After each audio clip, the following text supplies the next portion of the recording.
అప్పుల బాధలు వెంటాడుతున్నాయా? అయితే 6 JVR వారి జాతిరత్నాలు ధరించండి. నమస్తే, welcome to today top news. నేను మీ ప్రియాంకరావు. ఇక వివరాల్లోకి వెళ్తే,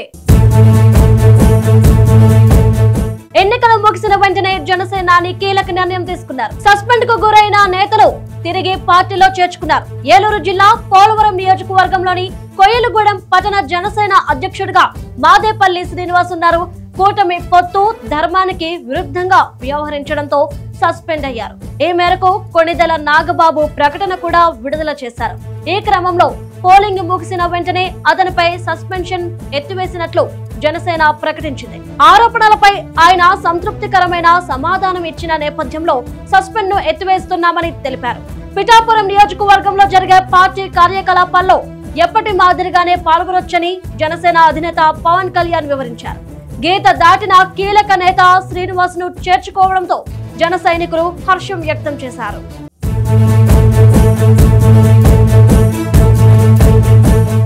తమిళనాడులో ఘోర రోడ్డు ప్రమాదం జరిగింది. బస్సు లారీని ఢీకొన్న ఘటనలో 4 మృతి చెందారు. చెన్నై తిరుచి నేషనల్ హైవేపై ఈ ప్రమాదం సంభవించింది. మధురాంతకం వద్ద ముందు వెళ్తున్న ఓ వాహనాన్ని ఓవర్టేక్ చేసే ప్రయత్నం బస్సు డ్రైవర్ చేశాడు. అదుపు తప్పిన బస్సు ఓ లారీని ఢీకొంది.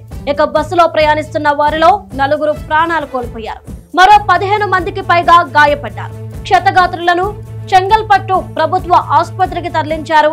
పోలీసులు సంఘటనా స్థలానికి చేరుకుని దర్యాప్తు ప్రారంభించారు.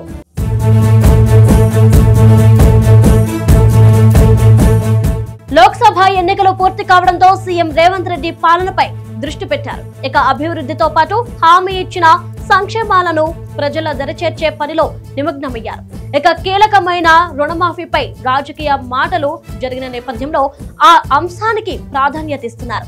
ఆగస్టు 15న ఆ దిశగా అడుగులు వేసి ప్రత్యర్థులకు చెక్ పెట్టాలన్నది లక్ష్యంగా మంత్రివర్గంతో సమాలోచనలు చేస్తున్నారు. మే 15న మంత్రులు ఉత్తమ్ కుమార్ రెడ్డి, పొంగులేటి శ్రీనివాస్ రెడ్డి, శ్రీధర్ బాబు సీఎం సలహాదారు నరేందర్ రెడ్డితో కలిసి ఉన్నతాధికారులతో ముఖ్యమంత్రి సమావేశం నిర్వహించారు. ఇక రుణమాఫీకి సంబంధించి విధి విధానాలను రూపొందించాలని సూచించారు. మహారాష్ట్ర, రాజస్థాన్, ఇతర రాష్ట్రాల్లో అనుసరిస్తున్న విధానాలను కూడా అధ్యయనం చేయాలని అధికారులకు సూచించారు.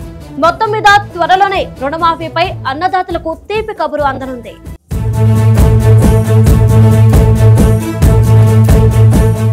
హైదరాబాద్ పరిధిలో మే 15న రాత్రి దొంగలు బీభత్సం సృష్టించారు. హబీబ్ నగర్ లో తాళం వేసిన ఓ సాఫ్ట్వేర్ ఉద్యోగి ఇంట్లో 12 తులాల బంగారు ఆభరణాలు 3 లక్షలతో నగదుతో ఉడాయించారు. ఇక అదే ప్రాంతంలో మరో ప్రైవేట్ ఉద్యోగి ఇంట్లో కూడా చోరీ జరిగింది. 2.5 తులాల బంగారం, 3 లక్షల నగదు దోపిడీ చేశారు. ఇక బాధితులు లబోదిబోమంటూ పోలీసులను ఆశ్రయించారు. కేసు ఛేదించే పనిలో పోలీసులు నిమగ్నమయ్యారు. సీసీ కెమెరాలు, సెల్ ఫోన్ సిగ్నల్స్ సాయంతో దొంగల ఆచూకీని కనుగొనడంపై దృష్టి పెట్టారు.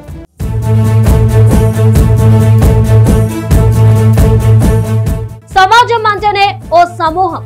ఇందులో సాంప్రదాయాలు, వింతలు నిత్యం కనిపిస్తాయి, వినిపిస్తూనే ఉంటాయి కూడా.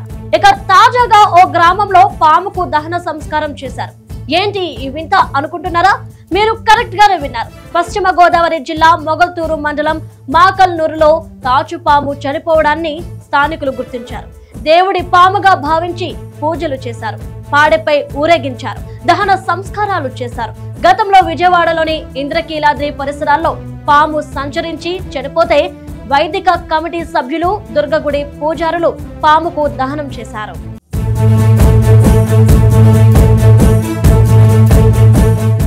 ఏపీలో రికార్డు పోలింగ్ తో పాటు ఆసక్తికర విషయాలు చోటు చేసుకున్నాయి. నెల్లూరు జిల్లాలో ఓటు ఎవరికి వేశారన్న అంశంపై పెద్ద చర్చ సాగింది. ఏంటి, ఓటు వేసేందుకే కదా పోలింగ్, ఇందులో కొత్తగా ఏముంది అనుకోకండి. ఇక్కడే ఓ ట్విస్ట్ ఉంది.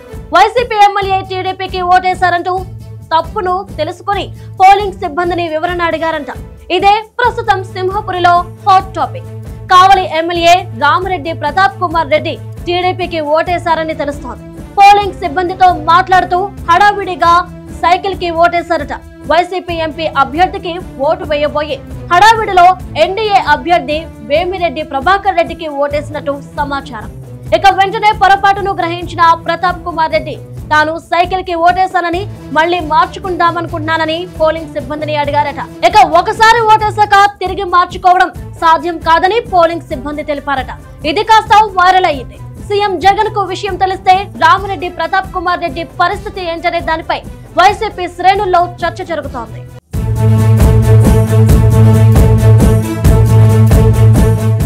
సులభంగా ఎలా సంపాదించాలి, కష్టపడి సంపాదించిన డబ్బులు ఎలా కొట్టేయాలి, ఇదే కొంతమంది దుర్బుద్ధి.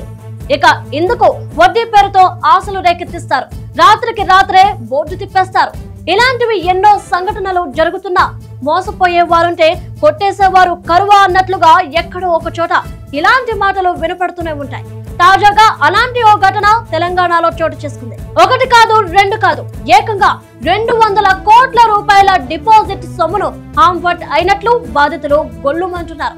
Telangana state cooperative apex bank TESCAB రాష్ట్ర కార్యాలయంలో ఓ లేడీ అధికారి విధులు నిర్వహిస్తున్నారు. ఇక కుటుంబ సభ్యుడి పేరుతో ప్రైవేట్ ఫైనాన్స్ కంపెనీ నడుపుతున్నారు. ఇందుకు టెస్కాబ్ లో పనిచేస్తున్న ఉద్యోగులను బాగానే వాడేశారు.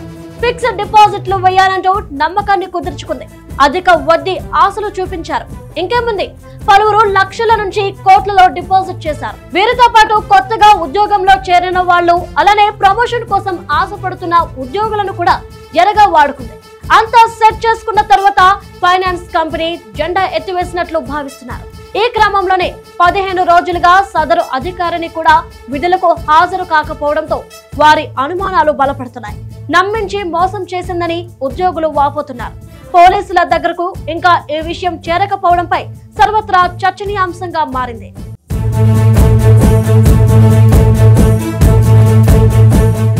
అంతర్రాష్ట్ర వ్యభిచార రాకెట్ ను అరుణాచల్ ప్రదేశ్ పోలీసులు ఛేదించారు. బాలికలతో బలవంతంగా వ్యభిచారం చేయిస్తున్న వారిలో ప్రభుత్వ ఉద్యోగులు ఉండటంతో అవాక్కయ్యారు. మొత్తం 21 మందిని అరెస్ట్ చేశారు. 10 నుండి 15 ఏళ్లలోపు వయసున్న 5 మైనర్లను రక్షించినట్లు పోలీసులు తెలిపారు. అరెస్ట్ అయిన ప్రభుత్వ అధికారుల్లో డిప్యూటీ సూపరింటెండెంట్ ఆఫ్ పోలీస్, అలానే deputy director of health services అధికారులు కూడా ఉన్నారు. ఇక ఇటానగర్ లో బ్యూటీ పార్లర్ ను నడుపుతున్న 2 మహిళలు అస్సాంలోని ధేమాజీ నుంచి మైనర్లను అరుణాచల్ కు తీసుకొచ్చారని ఎస్పీ రోహిత్ రాజ్బీర్ సింగ్ తెలిపారు. ఇక చింపులో మైనర్ బాలికలతో వ్యభిచారం నిర్వహిస్తున్నారంటూ మే 4న వచ్చిన సమాచారంతో వరుస దాడులు నిర్వహించారు. పలువురిని అదుపులోకి తీసుకోవడంతో పాటు బాధిత మైనర్లను రక్షించారు. ఉద్యోగాల పేరిట తమను బలవంతంగా వ్యభిచారంలోకి నెట్టారని మైనర్లు వాపోయారు. దర్యాప్తు ప్రారంభించిన పోలీసులు చైల్డ్ వెల్ఫేర్ కమిషనర్ కు సమాచారం ఇచ్చారు. ఇక విచారణలో మరో 2 మైనర్లు కూడా మహిళల ఆధీనంలో ఉన్నట్లు గుర్తించారు. వారిని కూడా రక్షించారు.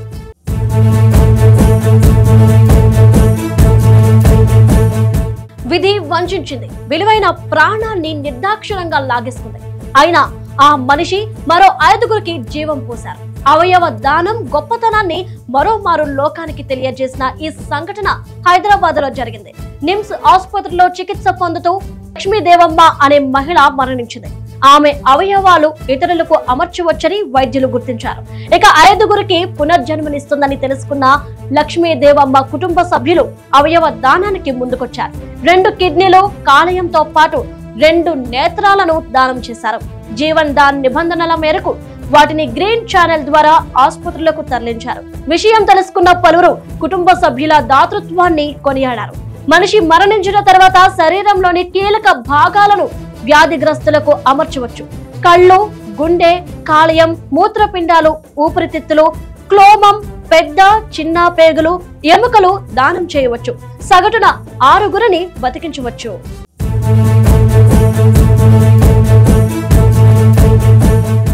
దేశాన్ని రక్షించే సైనికులంటే ప్రతి ఒక్కరిలో ఆత్మవిశ్వాసం తొంగి చూస్తుంది. వారిని చూడగానే పుణ్యభూమి గుర్తు తెప్పిస్తుంది. టక్కున సెల్యూట్ కొట్టాలనిపిస్తుంది. పచ్చని యూనిఫామ్ చూడగానే హృదయం తెలియకుండానే స్పందిస్తుంది. అంతటి ఖ్యాతి దేశ మిలిటరీకి ఉంది. అయితే సైనికుల యూనిఫామ్ ను పోలిన డ్రెస్సు మున్సిపల్ కార్పొరేషన్ సిబ్బందికి కేటాయించడంపై రాజకీయ దుమారం చెలరేగింది. ఈ సంఘటన మధ్యప్రదేశ్ లో జరిగింది. ఇండోర్ మున్సిపల్ కార్పొరేషన్ సిబ్బందికి యాంటీ ఎన్క్రోచ్మెంట్ స్క్వాడ్ మిలిటరీ తరహాలోని యూనిఫామ్ అందజేశారు. దీనిపై కాంగ్రెస్ ఫైర్ అయ్యింది.